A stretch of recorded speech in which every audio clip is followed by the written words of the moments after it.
ባለጸጋ የነበረው ቅዱስ ኢዮብ በሕመሙና በችግሩ ጊዜ ስለ ራቁት ሰዎች ሲናገር እንዲህ ይላል።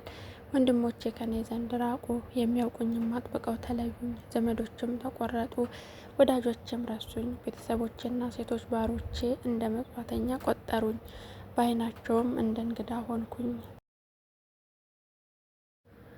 ሚስቴም እስትንፋሴን ጠላች፣ የእናቴም ልጆች ልመናዬን ጠሉ። ሕፃናቶችም እንኳ ተጸየፉኝ፣ ብነሳም በእኔ ላይ ይናገራሉ። አማካሪዎቼ ሁሉ ተጸየፉኝ፣ እኔ የምወዳቸው በላይ ተገለበጡ።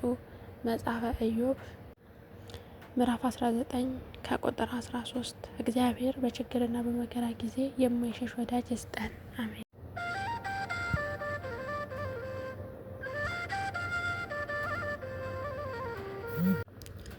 አንድ አባት ልጆቹን ሲመክር እንዲህ ይላቸዋል።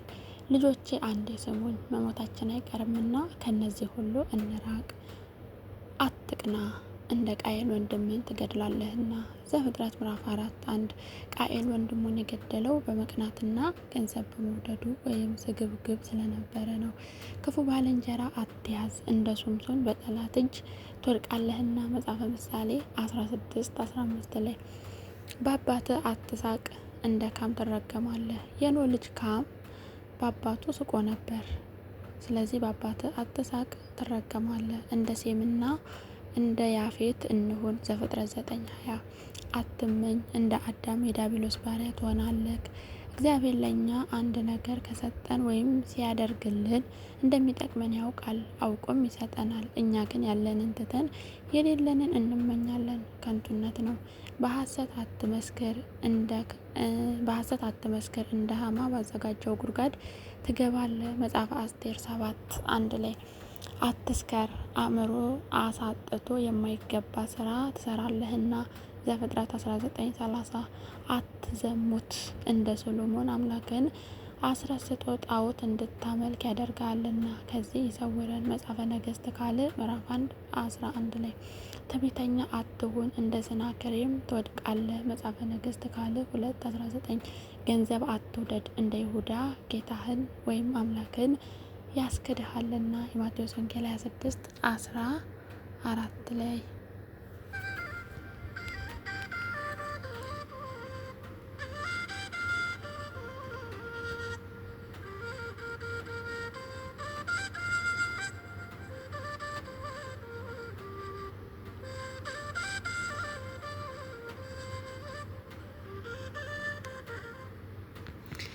ስልጣን አትውደድ፣ እንደ አቤሴሎም በአባት ላይ ትነሳለህ። መጽሐፈ ምሳሌ ካልዕ 2:11 ላይ ዓለምን አትመልከት፣ እንደ ሎጥ ሚስት የጨው አመድ ሆነ ትቀራለህና። ዘፍጥረት 19:20 ማመናችን በእግዚአብሔር ኃይል እንጂ በሰው ጥበብ እንዳይሆን ይለናል ሐዋርያው ቅዱስ ጳውሎስ አንደኛ ቆሮንጦስ ምዕራፍ 2:15 ላይ።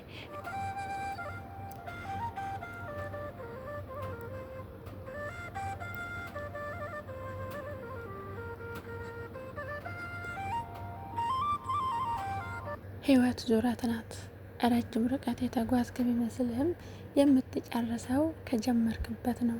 ራቁትህን ትወርዳለህ፣ ራቁትህን ወደ መቃብር ትወርዳለህ። በጥርስ አልባው ድድ እያጌጥክ ትጀምራለህ። ጥርስ በረገፈው ድድ ፈገግ እያልክ ትጨርሳለህ። ዘመንም ተምኔት ነው። መስከረም ጥቅምት ብሎ ያስጀምርህና መስከረም ብሎ ያመጣልሃል። ሰኞ ማክሰኞ ብለህ ተጉዘህ እንደገና ሰኞ ትላለህ። ሕይወት ዙረት ናት። መጀመሪያዋ መጨረሻዋ ነው። የጀመርክበትን አትርሳ፣ መጨረሻ ነውና። የጀመርክበትን አትናቀው፣ ትጨርስበታለህና። ተራ ሰው ሆነ ትጀምራለህ። ተምረህ እውቀት ብትጨምር፣ ነግደህ ሀብት ብታገኝ፣ ክብረ ክቡራን ሆነ የወርቅ ካባ ብትለብስም የምትጨርሰው እንደ ተራ ሰው አፈር ለብሰህ ነው። ልብ በል፣ ማወቅ ትጀምራለህ። ልብ በል፣ በማወቅ ትጀምራለህ፣ በመዘንጋት ትጨርሳለህ። እውቀት አላመጣህም፣ እውቀትም ይዘህ አትሄድም። በለቅሶ ትጀምራለህ፣ በጭንቀት ትጨርሳለህ። በሰው እቅፍ ትጀምራለህ፣ በሰው ሸክም ትጨርሳለህ።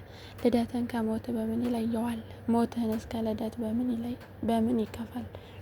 ህይወት መጀመሪያዋና መጨረሻዋ አንድ ነው። ከፀሐይ በታች አዲስ ነገር የለም። ልብ በል። ዓለም ከንቱነት ግን ውበቷ ነው።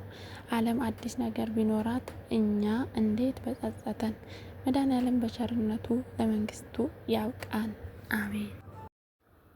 እግዚአብሔር በችግራችን በመከራችን ጊዜ በእውነቱ ሰው ይስጠን። ሰው ለሰው መድኃኒት ነው።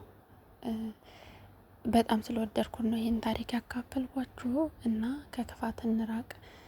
ሰው ክፋትን ሲያስብ ወይ ደግሞ ገንዘብን ወይ ብቻ የሆነ ከእግዚአብሔር የሚያወጣ ነገር ላይ ትኩረት ስናደርግ ብዙ ክፋቶችና ብዙ በደሎችን እንሰራለን። የበለጠ ከእግዚአብሔር እንርቃለን ማለት ነው እና በሰው ክፉ ከማሰብ፣ ክፉ ከመመኘት፣ ክፉ ከማድረግ፣ ከምንናገረው ቃላት ጭምር በእውነት እግዚአብሔርን በመፍራት እንጓዝ። እንግዲህ አባታችን ኢዮብ በጣም ባለጸጋ፣ ሁላችን የምናውቀው በጣም